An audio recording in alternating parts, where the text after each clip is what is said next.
I don't know. Last year, we met in Holland.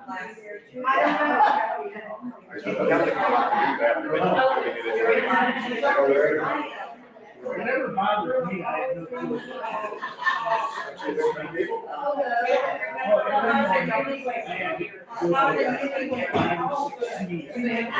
Yeah. And then it stops. And that's the end of it. All I know is accumulate stuff over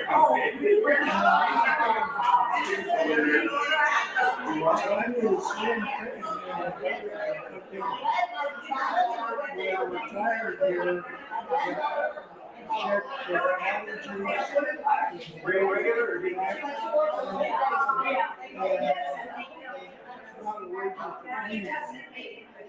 They didn't believe me, so they gave me a couple of different shots. Under the wall.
I get to go to Audie's birthday the day after Thanksgiving. 8 o'clock Thanksgiving Day. I'm going at 7 o'clock. Yay. I have to be there. That will take me a couple of days. How are you doing, sir?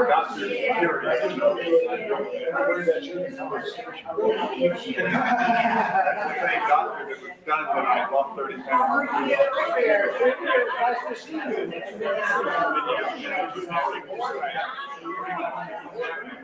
He would stop. When I told him I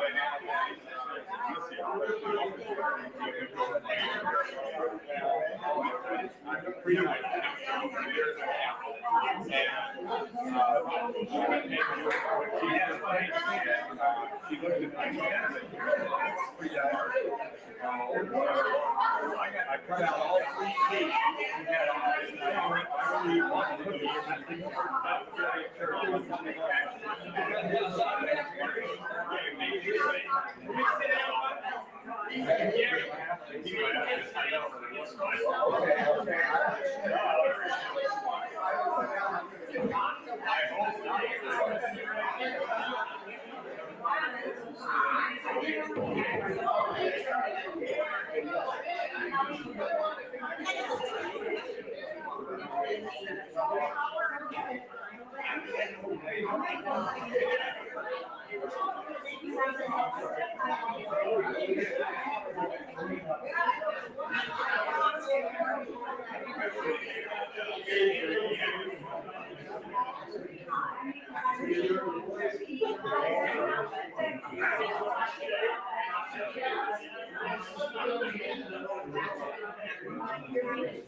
Gary is there again.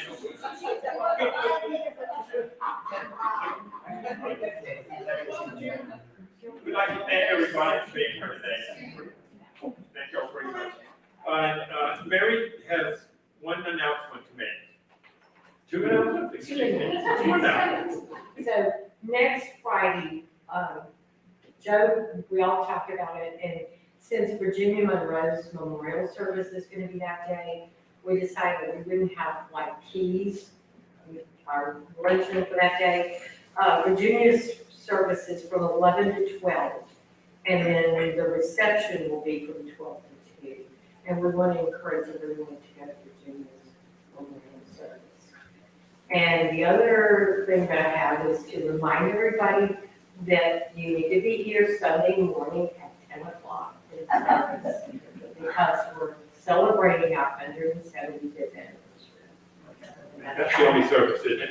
Yeah. The only service, we only have one service. Except one service. Yes. Okay. That's all I mean. So if you're coming down, you got to deal with what you're trying to. And our speaker today is John Allman. He is president and CEO of Endeavor. As the national service organization based in San Antonio and is rooted in the ministry of Louis Sabinian and First Presbyterian Church. And so we are very happy to have him here. And it is yours. Thank you. Thank you so much. I appreciate you guys having me today. It's a pleasure, first off, to be here. My wife and I have attended the church services here on and off during COVID. We lived in the north side of San Antonio for many years, and we have been long-term members of Oak Hills Church. I was an elder at Oak Hills Church for 10 years. And so during all that transition from moving downtown, we've really enjoyed attending Mitchell Moore's service. He's such a man of God. It's been a pleasure to be with him. I have to say that the people sitting in this room, many of you were probably here and you know Louis Sabinian, but I'm curious, if you knew Louis, if you could just raise your hand, I'd be, I figured that. And frankly, that's why I'm really honored to be here today. You know, God has a purpose in all of our lives, and with Louis Sabinian, there was a purpose with it. I think at the end of the day, what you're going to see today is not only a result of his ministry, but also a result of many others who came together to follow the will of God in their lives. And I'm just honored to present that to you. I grew up in a small town in Arkansas called Cabot, Arkansas. And it's about 2,500 folks, just north of Little Rock. My dad was in the Marines, and his dad was in the Army during World War I. He was a blacksmith in France. My dad always jokes about his dad. He said, you know, John, your grandfather went in the Army during World War I as a corporal, and he came out as a corporal. That ought to tell you something. Like, yeah, it does kind of tell me something. Anyway, he grew up my dad grew up just down the road in Mahia, Texas. If you're familiar with Mahia, Groesbeck area, my dad was a sharecropper with his mother, and his dad, who had come home from the war, had been around for a few years as sharecropper riding the fences for a landowner, and died in a heart attack when my dad was about 15. So his mother raised 8 children on that sharecropper farm. And absolutely, you know, if you've been in that world before, you know chopping cotton and raising vegetables and that sort of stuff out in the summer Texas heat's not easy on anybody. So my dad's been through a lot. And, in any case, in Arkansas, where I grew up, one of the things that really inspired me to start my journey in life was I lived right on the final for Little Rock Air Force Base. And Little Rock Air Force Base was about 8 miles away from me, and when I was out playing basketball with my brother, these big giant airplanes like the C-5 would fly overhead, and it inspired me. So I went to the University of Arkansas. I got into ROTC at the University of Arkansas, and then I ended up getting a pilot slot, went to pilot training at Advanced Air Force Base in Enid, Oklahoma. They selected me to come back as a T-38 instructor pilot. I did that for 5 years. Then I went to fly C-5s. I went from the smallest, fastest airplane in the Air Force to the largest airplane in the Air Force, and had an amazing opportunity to go to 30 different countries my very first year flying an airplane. I have to say that helps you through life because your culture of who you are and the person that you become is a kind of a mix of your experiences, right? And so to see other cultures and the way that they live had a profound impact on me, but also on our family, because the next assignment we went to Germany, and we were flying DC-9s in Germany, Air Medevac. I led that squadron at Ramstein, Germany for 3.5 years. My kids grew up there. We were fortunate that my father-in-law, my wife's father, was a dentist. He was a contract dentist, and he was working for the Army at the time, and he lived 5 minutes away from us. So my kids' grandparents lived 5 minutes away from us in Germany. Now, I'm talking about a gift. And we got to travel all of Europe. My father-in-law was a huge World War II buff, and so we traveled all over Europe with them and really enjoyed that family experience. Came back here, retired at Randolph Air Force Base in 2008. 2008, about 13 years ago. It doesn't seem that long, but it was. And around that time, I started my own business. I was doing some digital marketing for large real estate companies. My wife, who was running a large real estate team in the city, was asked by a group called Family Endeavors to dance at their Dancing with the Stars fundraiser. This was around 2000, I'd say this was about 8 years ago, 8 or 9 years ago. And so she danced at Dancing with the Stars, and she did okay. She didn't win, but that's okay. She had a good time and raised a lot of money for the group. And then the then CEO of Family Endeavors asked her to come back and serve on the board of directors, which was, at that time, we were a very small organization. So she did for 3 years, and about the time when she was supposed to roll off the board, they said, hey, we need a veteran on our board because we're starting to look at being in veteran services. And so I raised my hand, and they picked me, and I was on the board for 3 years. I was chairman the last 2 years, and unfortunately, at the end of my chairmanship, the CEO resigned. The board asked me to step forward as the interim CEO while we looked at things to try and hire a new CEO. And I gotta tell you, God just put me in a place where He wanted me. So I asked the board if they would entertain me to be the CEO, and they did a search, and they ended up picking me, and folks, that was 3 years ago. So it's funny how God leads you through your life. You just have to listen. And let me tell you a little bit about Endeavors, but I'm going to start with what some of you remember Endeavors was. And I want you to know that this organization was stood up many years ago, in fact, in 1969, by 5 Presbyterian churches. And you're one of them. In fact, you were the lead Presbyterian church with Louis Zavenden at the time. And what an inspiration this man had on the city of San Antonio, and so many others. And let me follow on that statement. We're in 18 states, Puerto Rico, and the District of Columbia. So what he started became so much more than I think he had ever intended. But it wasn't too big for God. So it's just an incredible journey that we've been on, and we're very fortunate to be a part of this. I think there's some verses that apply here, and some of those verses have to do with service. You know, the idea that part of your gifts and part of your give as a Christian in your life is your arm of service. And that's what we're called to do. It's mentioned in Mark and Matthew and James. The idea that we are here to help and serve others was very genesis of what Endeavors, that time at the San Antonio Urban Council, when it was started. That's the genesis of what it was about. We have homeless populations showing up on the streets of San Antonio with no fault of their own. Many of them had disabilities. They were coming out of the state hospital. They had no relatives. They had no friends around that could take care of them. And these 5 Presbyterian churches stood up and did the right thing. They hired folks to come in, become part of the organization. And then that small work that started there grew into something much larger.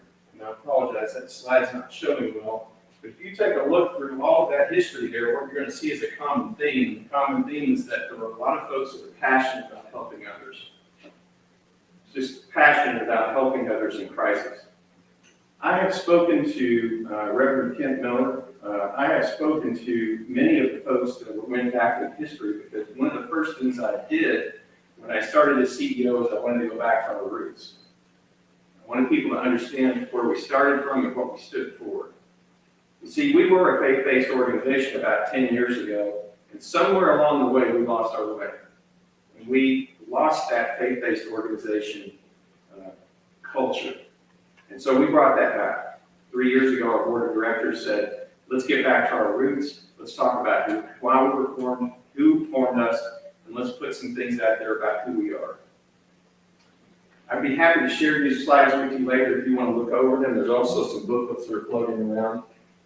We started as San Antonio Urban Ministries, the council first, the ministries. I think if you go through here, you may see some names you recognize as you go through there. And then we're family endeavors because of the organizational structure and the things we were involved with in San Antonio. And then later we ran into endeavors. Now we're still, if you go look at the Secretary of State's filings, we're still family endeavors. We just go by endeavors. So that's something that we wanted to mention because some of our services aren't dealing directly with San Antonio families organizations. We wanted folks to understand who we are. I get a lot of questions about what a faith-based organization is, and I understand why people ask the question because a lot of people are confused. There are roughly 3 different types of faith-based organizations. Everything from this church, that is definitely a faith-based organization, to a Christian school that would kind of be somewhere in the middle, and then to service organizations. And if you've seen organizations like the Salvation Army, the Red Cross, and others, if you go on their websites and look at what they say about who they are, it's pretty impressive from a Christian perspective, especially the Salvation Army. Habitat for Humanity has the same type of statements. Many of these organizations came from leaders of faith, and it makes sense, right? It makes sense that they came from leaders of faith. So Endeavors is really a faith-related, a faith-based organization over here. We do not proselytize, which means that we don't require our employees to believe the same way we do. And we don't require the people that we serve to believe the same that we do. And you can see that in some of the populations that we serve today, because honestly, I don't believe that Jesus thought that way either. You know, if Jesus had thought that way, I wouldn't be standing here right now. Fact is, he served a lot of people that didn't believe the way he believed, or the way he taught, and he loved them and encouraged them along the way, and at some point, they began to understand and identify with where he is. We have 4 lines of service. The gentleman that you see up on your right there, his name is Javier Sandoval. Javier was, during the operation in Somalia, he was a Marine. He was an enlisted Marine. His charge was to take care of VIPs as they flew into Somalia. Unfortunately, the Somalis gave guns to children. And as he was escorting these crews through Somalia, he would occasionally have to defend these VIPs and shoot children. That disturbed him for the rest of his life. He now carries PTSD, post-traumatic stress disorder. He has a drinking problem, substance abuse problem because of all those things that happened to him in Somalia. So we not only treat him at our military family health clinic right here in San Antonio, he's also employed by us. We have a group called Endeavors Unlimited that has contracts across the state of Texas that does both custodial and grounds maintenance, not only at our facilities, but many other companies. So we treat him, and he has a job because of Endeavors. And it's a fascinating thing. If you come and visit us, and I hope you will, 33 Days of Law, a brand new veteran wellness center, just opening it on Veterans Day. If you come visit us, Javier sits at our front desk. And he's also on several of the videos on our website online. We are primarily case managers. And when you say, what is a case manager? Well, it's a social caseworker. So what we're trying to do is sort of one person at a time. And the way you do that is you get to know them. You get to know what their needs are. You get to know how to treat them. You get to know what other resources you can bring into them. And every line of service that you see up here has that common thread about case management. We also have mental health and wellness, and we do a rapid response capability that I'll talk about. Community and family services, this is what Lewis started right here, this line of service. These are housing programs primarily, but we case manage the folks. They're usually for disabilities, folks with disabilities. We partner with NAMI here. If you're familiar with NAMI, it's a mental health organization. We have 85 apartment units right here in San Antonio that folks wait in line to get into because they can't find housing for them because they have a disability and they're funded by HUD. We also have 3 homes over by Lackland Air Force Base, where the family lodge is a homeless mother's home. It's got 20 moms that have been homeless for 2 years before they get to us, for 2 years. All of them have children. And I'll pause just for a second. And I'm talking a lot here, so if you have a question, please just let me know and I'll stop. Do you all know Representative Tony Gonzalez? He's our new district rep. He replaced Will Hurd, District 23 in Texas. His San Antonio office is in our brand new veteran wellness center on Days of All Road. But while he was running for office, we spent some time with him and briefed him on the moms over at the Lackland campus. And so he was in that conference room, and about 20 minutes in that conversation, I noticed that he started to pause for a minute and start to, you can tell people were reflecting. They stop asking questions, they stop being engaged, and he goes, John, stop for a minute. He said, you see that house right over there, and you look through the window. He goes, my mom and I were in that house. There are people that are affected in many ways by what you do as your service. And you'll never see the impact of them, maybe in your lifetime, if you're lucky you will, but someday you will. Veteran, family, and mental health is also a very important part of what we do. Emergency services and our migrant services that have been in the news a lot lately. But I want to give you a lot of opportunities to ask questions there because it's not what people are telling me about. Yeah. In our veteran line of services, we are the largest provider for homeless veterans operations in the state of Texas on behalf of the Veterans Administration. We serve 103 counties. Thousands and thousands of veterans are now in home because of the service that we're providing. It's not only the veterans, it's their families too. So as part of that service, we provide a lot of kits and transition tools for the veterans and their families, but we also provide a lot for the children. And I'm going to talk a little bit about that as we continue forward. Our mental health clinics, we have 3 of those. We were very fortunate about 6 years ago. We were approached by a hedge fund billionaire from Stamford, Connecticut. It's worth about $14 billion. He runs a large hedge fund. We also just purchased the Mets, the baseball team, who aren't doing very well, I think. And he came to us and he said, look, my son went to Afghanistan. Now think about that for a second. What a true patriot, right? His son didn't have to go to Afghanistan. His dad's a billionaire. But he did. He went to Afghanistan. He came back from Afghanistan. A lot of his friends were calling him and saying, I've been in line at the VA. I cannot sleep at night. I have triggering nightmares. I have trouble sleeping. I have lots of mental challenges, but I'm in line at the VA for 6 months. And his dad was, impacted by that. And so he wrote a check from his personal bank account for $275 million to put 20 clinics across the United States. We got the very first one right here in San Antonio. We competed with 3 other nonprofits for that spot, but we now have that clinic, and we have a clinic in El Paso, and we have one in Killeen. The state of Texas liked the concept so much that they put a grant out, and they said, why don't you apply for that grant? And we did, and now they have funded each of the clinics so that Mr. Cohen can take some of that money and start new clinics across the United States. He has 19 of them across the United States. We're going to build another 6, and they'll probably do a few more after that. Serving lots and lots of people. We not only see the veteran, but we see their family members. About half the people that we see are family members, a lot of children. Child play therapy is one of our biggest lines of help in that clinic. When the veteran deploys, the family deploys with them. You guys know that. How many veteran spouses do we have in the room? I've already met a few. At the end of the day, you're heavily impacted by what happens to your loved one when they go overseas. And especially children, when they stop talking, when they won't engage anymore, when you're spending time with them, it's just so important to have this service. The beauty of what happened here is this service is either low cost or free. The federal government requires us to ask for an insurance copay when they come to our clinic, but if they don't want to pay it, we pay it for them. We have free child care. We have a contract with Uber to get them to the clinic. We get bus tokens. And just 2 weeks ago, the chairman of the San Antonio Chamber of Commerce, who used to be the chairman of VIA, worked her magic, and she got us a bus stop right in front of that clinic. So now we can get the veteran in there for free, and it'll be an awesome operation as we open it on Veterans Day of this year. That is the new Veteran Wellness Clinic on the right side, if you can see that.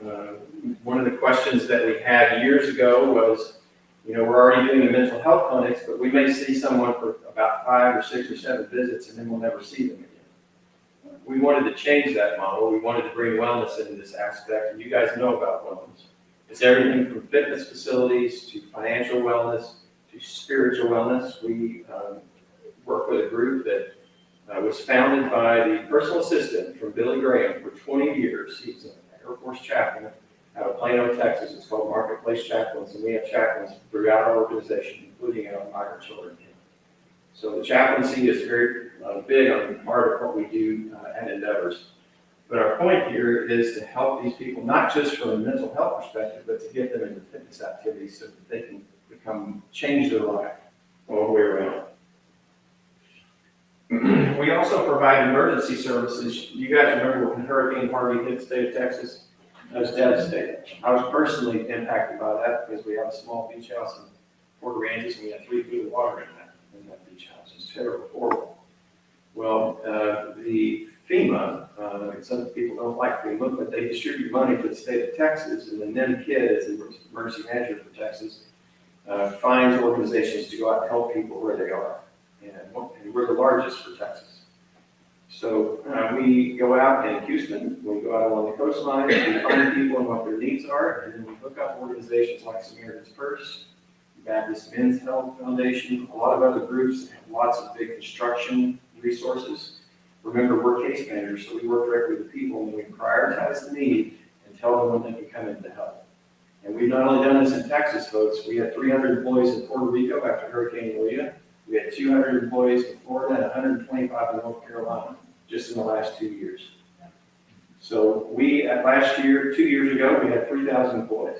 Right now, we have 2,200.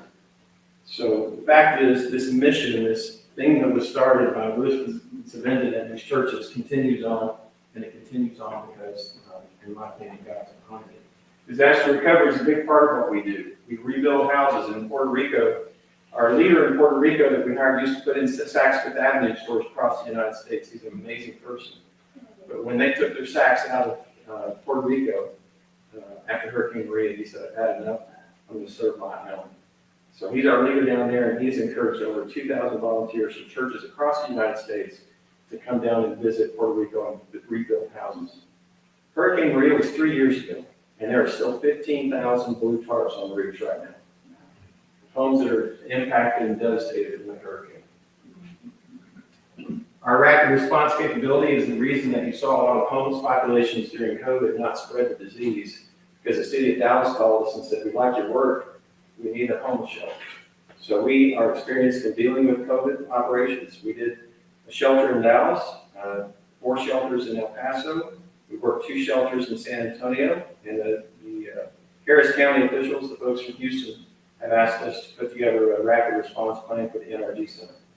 So what that means is if they ever have a big disaster and have to evacuate, a lot of people come to that large stadium, we're the ones that are responsible for putting that plan together.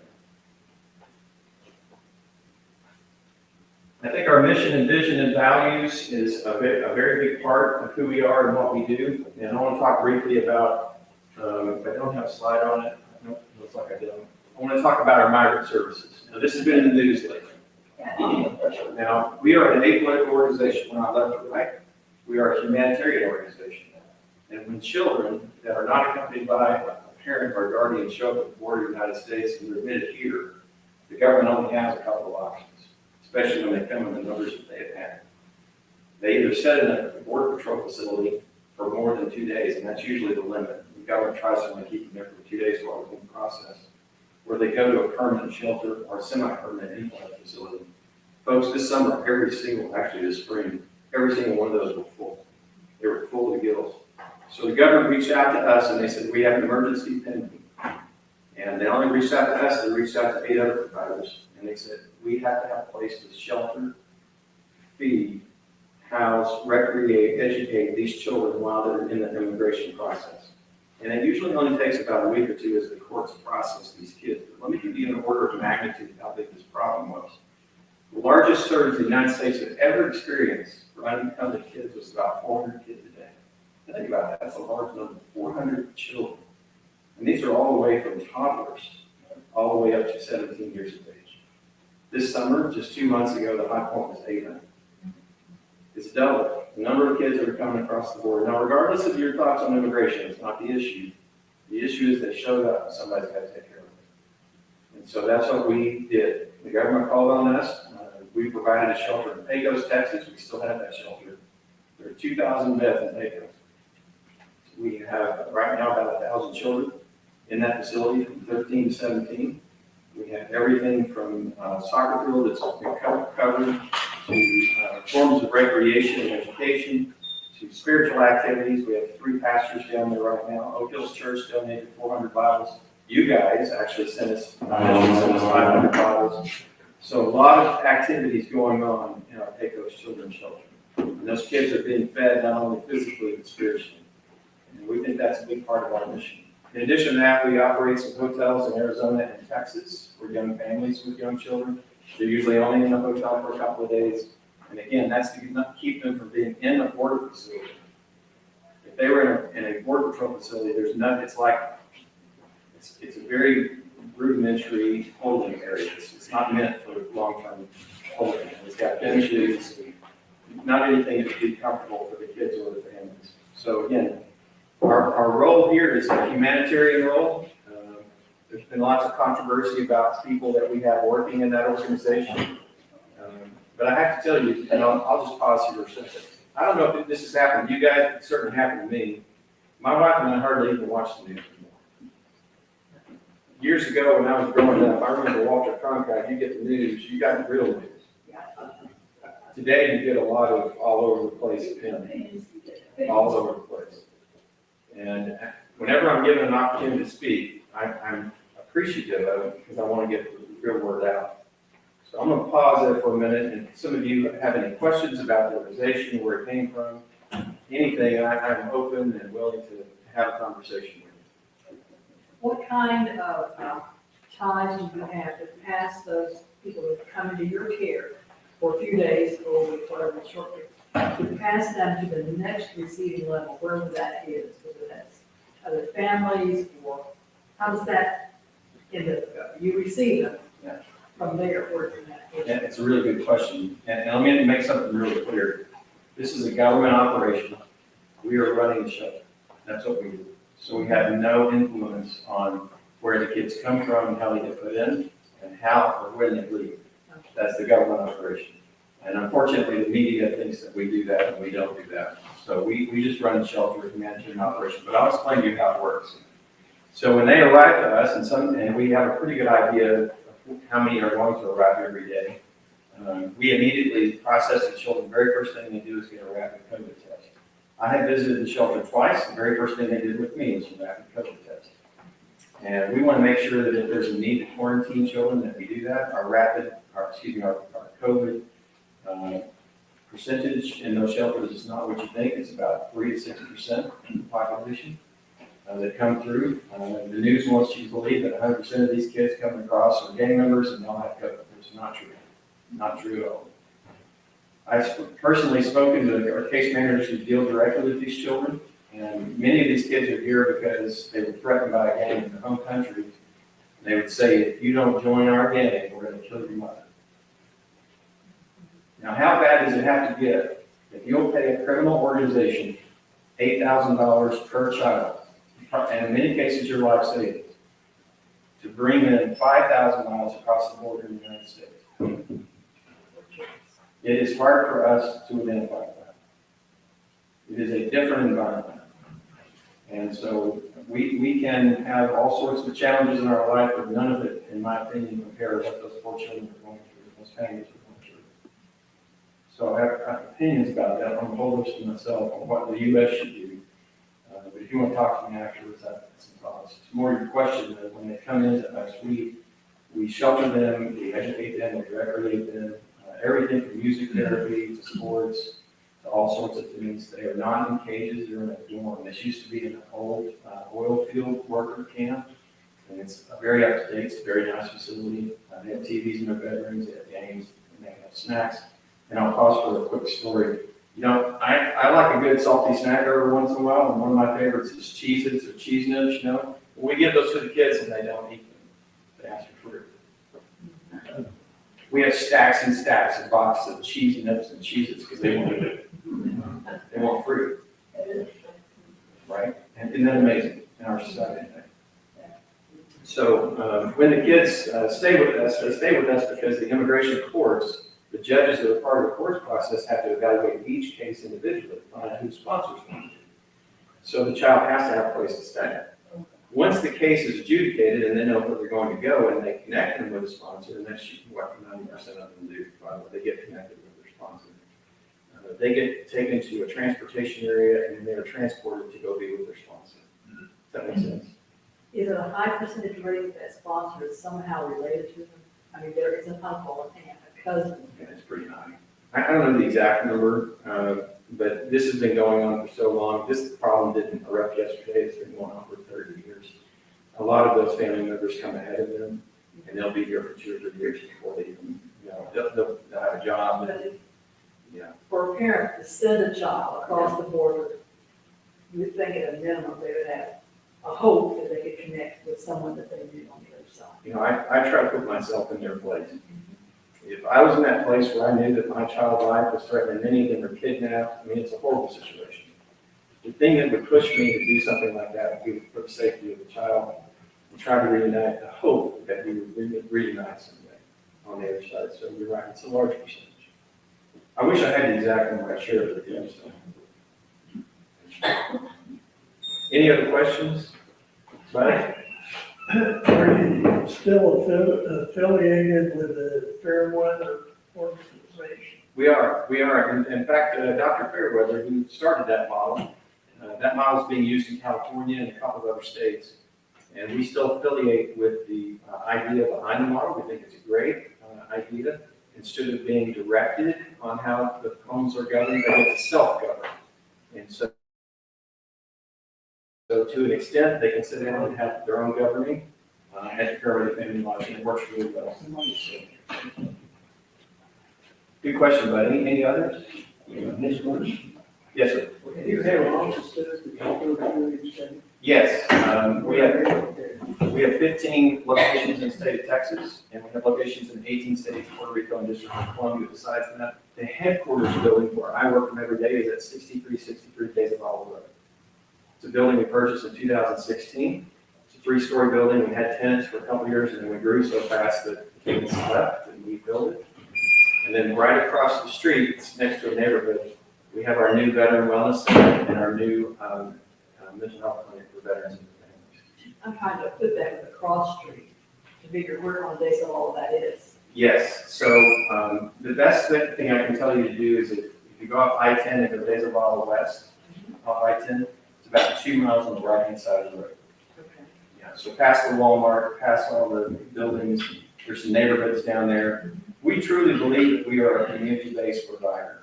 So we truly believe that mental health care is something that ought to be integrated into the neighborhoods, not at a huge university mental health complex, because people won't go to that. They want to get to know you. And we love for them to volunteer with us, and they do. So good question, thank you. Any other questions? I have one. Yes, sir. Do you have any insight how a 5, 6, 7-year-old can show up unaccompanied on the Rio Grande? Get from Guatemala to the Rio Grande unaccompanied. I do. Are they unaccompanied, or does someone take them to the Rio Grande? Yeah, so what happens is, let me step back just for a second to the 1980s.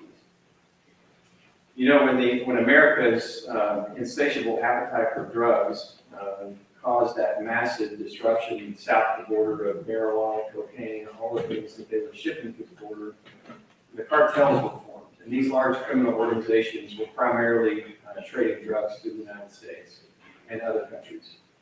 The cartels became very powerful, and in those countries, it's not like here. They bribe government officials a lot. They get a lot of control. They kill people. They kidnap people. Like I said, when we started, I've been around the world a lot in the military, so I've seen it in other countries too. But when the drug cartels began to see that there might be an operation of moving children from Central America to the United States, they saw a money-making opportunity. And if you do the math, at about 10,000 kids at $8,000 per child, this very quickly becomes $1 billion operation for them. So they hire children, 15, 16, 17, 18-year-olds. They force them or hire them to bring these caravans to the north. And they are truly unaccompanied children. There are no adults with them. And they come many times, 10, 20 at a time, some a little larger, some a little smaller. And when they get to the border, many of them have a phone number pinned to the collar on their shirt, or have something in their pocket that they hand to the border official that says, because many of them don't speak English. And many of them don't speak Spanish either, by the way. They speak their native language. And there are several languages out there that we have translation services for all of them in the facility. This is devastating example of poor security in their own country. And frankly, what our State Department should be focusing on, helping those countries get back on their feet. Good question. Any other questions today? I missed the first part of where you're part of the DEA or something like that, with drug enforcement. No, we're not a government organization. We leverage the services for the government because the government doesn't have the capability to do what we do, and we do it in surges. So we do it for a year or two, and then when things settle down, then we go through disaster recovery. There's lots of places out there. I'll kind of leave you with this thought, and I'm happy to answer any more questions you have, but I think we're over the last 10 years, there are so many people who are passionate to help when we have these situations that 1,000 of them have agreed to be reservists with us. And what that means is they will leave their job when we call them to go help them take those children centers or to go help disaster survivors.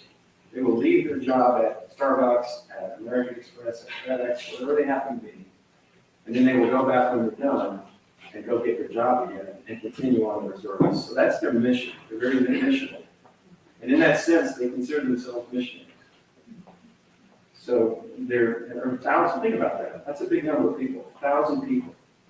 And a lot of the organizations that you may have heard about before, like Baptist Child and Family Services, Southwest Key out of Austin, the Children's Center and Shelter, many of those organizations don't have that. So they call us to staff their organization. So we use a lot of our reservists to help them staff. And that's the beauty of a nonprofit network. It's not all those together. I need a hard question. We have some hard Another questions. question I was asking, I guess that's why the main reason why they're coming up here so much, living conditions are atrocious, like places like Honduras, El Salvador, the government corrupt, and all the money goes to the government and nothing to the people. People are starving to death. That's one of the biggest reasons, Yeah, a better life, yeah, to children and families. I think what really pushes them, because they could, they're in a position where they can actually grow a lot of their own food, is the security. When you're being threatened with your life, or your mother's being threatened with her life, and you see that they're actually following up on that, they're killing people. You gotta get out. Yeah, they see this as an absolute last resort.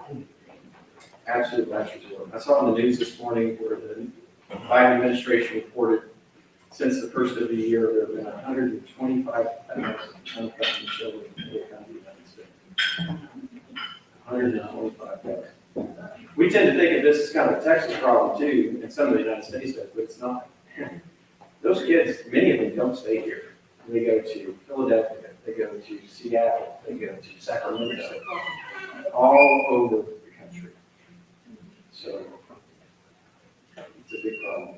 And I have always hoped that things would change in Central America. But the hard time of living there for a while. So few families control so much of the wealth in those countries, and they don't have large populations. Right. So many of them are survivors in their own environment, and they can survive with so little until the fulfill their life is threat. And then having your own chickens and raising your own food is not enough. Now, it's safety of your mother or your child. It is. And frankly, the faith community, that's where we're trying to step in. So appreciate your support of all the nonprofits, the faith-based nonprofits that are trying to help. Are you all familiar with Haven for Hope? Yeah. So Kenny Wilson, who is a mentor of mine, his daughter, Kara, runs a nonprofit in El Salvador called Project Red. And it must run in the family because Kenny's generosity and his willingness of giving has gone to his daughter, who's now serving down there, as are many nonprofits, faith-based nonprofits, to try and help with this problem. So unfortunately, we are all at the whims of our politicians right now, and they will never figure out comprehensive immigration reform. And it needs to happen, but they will never figure it out because they're too stuck on their own ideas. Go ahead. John, I understand what's happening as far as what you've been just saying, but where is the point where we cannot accept the refugees that are coming across our border? This situation down in South America is not, it's all over the world. Yeah. And we can't, in this country, accept billions of people in the country. If I know people in Africa, I know people in Asia that would love to come over here. And they are coming, some of them are coming over. But there has to be we can't help you. We can't send money throughout the world. It just can't happen. So when do we say we're full? And that's hard to do. Yeah, it is hard to do it. I'm going to answer that from a different position that I'm studying right now. I'm going to take off my Endeavor CEO hat. I'm going to go over to my military side. What I learned through the military is the amount of influence the United States has across the world is heavily influenced by the amount of money that we spend and the interaction that we have with other militaries. And I know that is a difficult concept because that's a lot of our tax dollars. And our taxes are high, folks. Every year I see my tax bill, you see yours too, it's high. But it's paying for the ability to maintain our country and our freedoms that we have. And the investment that the military does in operations, combined exercises, collaborative activities with other countries is absolutely crucial. Absolutely crucial. There are leaders of governments today that train at our Air Force bases in the United States. And they remember their American colleagues, and they call them, they ask them for advice, and they ask them for help. It happens all the time. With respect to immigration, that's a bigger problem than I can solve, so I think you should probably talk to your congressman. We have no idea. I used to live in Kansas. Yeah. They just get glassy eyed when I mention anything about that. And that's been years ago. I've been here for 13 years. And I'm born here. But it worries me because, yes, our taxes are high and they're going higher. Yes, the situation in the world is not getting better, despite the fact that countries like Great Britain and the United States and others, I guess, France, in their territories, have spent countless billions of dollars over and to try to keep things in order. But we're not winning that. And it's just going to be a time when something has to change. We can't continue to be the money machine of the world. Rome tried it, she failed. There's just a time when we have to say no. And I see this coming across the border, these refugees, and I worry about, when the time is going to come when we can't do it anymore. The American people are getting to a point where they're actually hurting because of the policies of the government and not just this one, but others as well. So I left my business card in front of you. When your congressman figures that out, give me a call. Oh, In addition to that, I'll tell you, you cannot undermine or think too lightly about the impact of our faith. You know, at the end of the day, dollars are dollars, policies are policies. If you truly believe that we are where we are because there are leaders of faith that stood up and did the right thing like he was offended, there are still leaders out there that can do that. Any other questions? Thank you for your time today. Really appreciate it. John, thank you very much for being here. We appreciate it. And you're welcome to stay for a month. And I don't know if you have this book. I don't have this book. It's a history of, I believe, the first 170 years of our church. Fantastic, thank you. First Adobe building, what we're doing today. Oh, And thank you very much for that. I understand we have, what, 9 people that 9 are people on, last they year. signed on online listening to you. great. So there's people at home listening to that. Well, and to let you know, many of our employees attend here at First Pres. And so we have a pretty strong group that are big advocates for First Pres. So thank you all. Thank you, church. Thank you again. Jay, I'm going to move you. Okay? As you move over to sleep, over here. All right.